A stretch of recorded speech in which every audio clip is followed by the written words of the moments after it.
Chers auditeurs, bonsoir à tous.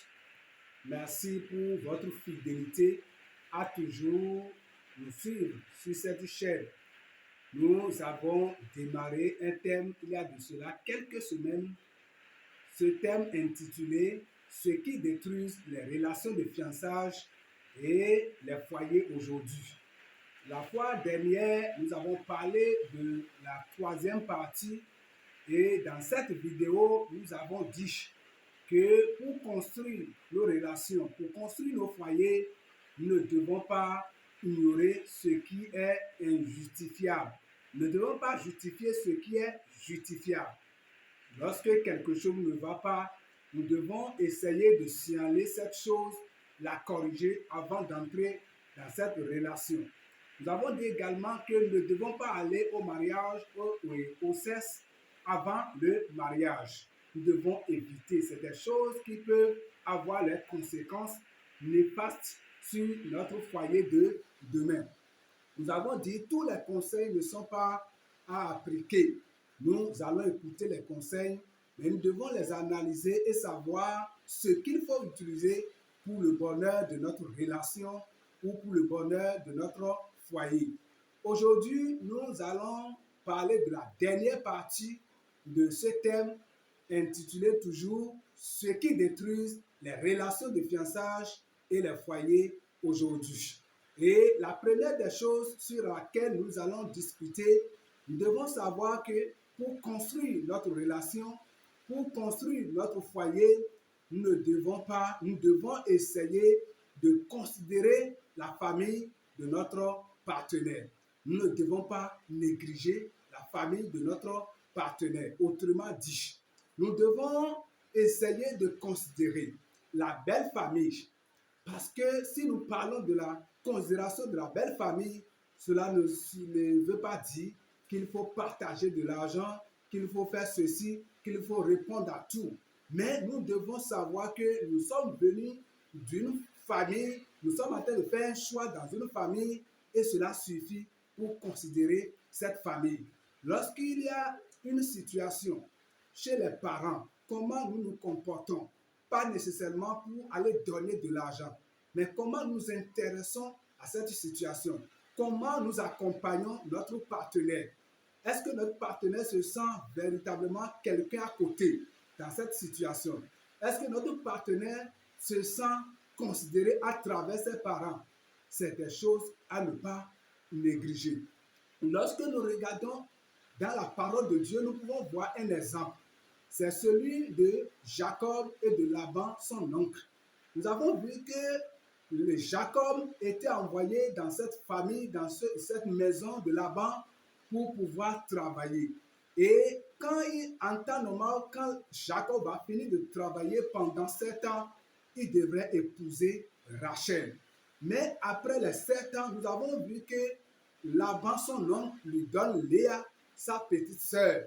Parce que Laban se disait qu'il faut que l'aîné soit véritablement, puisse se marier d'abord avant sa petite sœur.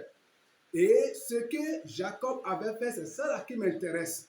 Jacob n'était pas fâché pour commencer à insulter alors son beau-père, pour commencer à manifester sa colère. Pourquoi j'ai travaillé pendant 7 ans et ce qu'on s'est dit, c'est le contraire que vous venez de me faire.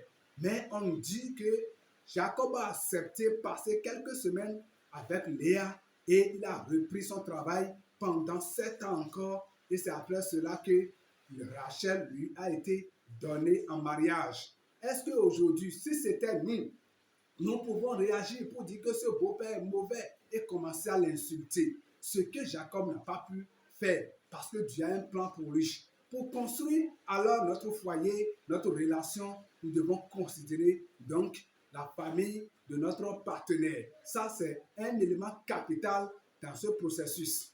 L'autre chose que nous devons garder à l'esprit, c'est que en tant qu'homme, nous devons aimer notre partenaire, notre femme. L'homme doit aimer celle avec qui il veut se marier. Vous allez constater que tout au long de ce thème, nous avons beaucoup plus parlé de la femme. Mais la Bible demande une seule chose à l'homme. Ce que la Bible demande à l'homme, c'est de pouvoir aimer sa femme comme lui-même. Puisque l'homme qui aime sa femme, il sera difficile à cet homme de pouvoir maltraiter cette femme. Il sera difficile à ce frère de pouvoir maltraiter cette sœur qu'il prétend aimer. Nous devons sincèrement aimer notre partenaire et surtout l'homme. C'est ce que la Bible nous demande.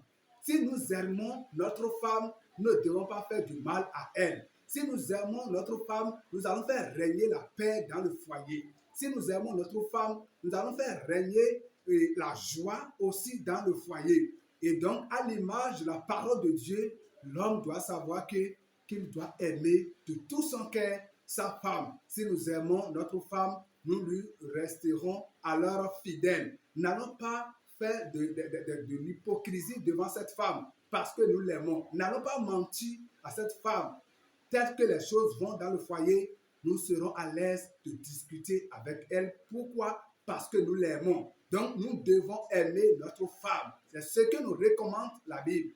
Et Dieu sait pourquoi il a dit. C'est pour la paix du foyer. C'est pour la joie de cette relation. Donc, nous devons véritablement aimer notre femme. Et l'autre chose, la dernière des choses, nous devons savoir également que nous allons, en tant qu'enfants de Dieu, et œuvrer pour le bonheur de notre partenaire. Est-ce que celui ou celle avec qui tu œuvres pour son bonheur? Quand je dis œuvre pour son bonheur, ce n'est pas combien de sommes je lui donne chaque jour. Ce n'est pas ça. Mais est-ce que, comme l'a dit la parole de Dieu, celui qui a trouvé une femme trouve un bonheur? Est-ce que l'homme sait que la femme qu'elle veut épouser est un bonheur qui vient de l'Éternel? Est-ce que la femme même sait qu'elle est un bonheur pour son mari? Nous devons connaître ces vérités et donc œuvrer dans ce sens pour que le bonheur puisse régner au milieu des deux. Nous devons savoir que nous allons construire le bonheur de l'autre avec lui. Est-ce que la femme construit la vie de son homme avec lui? Est-ce que l'homme aussi construit la vie de sa femme avec elle? C'est ce qui doit être. Nous ne devons pas nous baser sur la situation actuelle de notre partenaire, mais nous devons savoir que le meilleur reste à venir et travailler dans ce sens. Ne pas connaître alors ces vérités, c'est déjà un mal nécessaire. Et nous devons chaque jour demander à Dieu de nous aider. À travers ce thème, nous avons parlé de beaucoup de choses.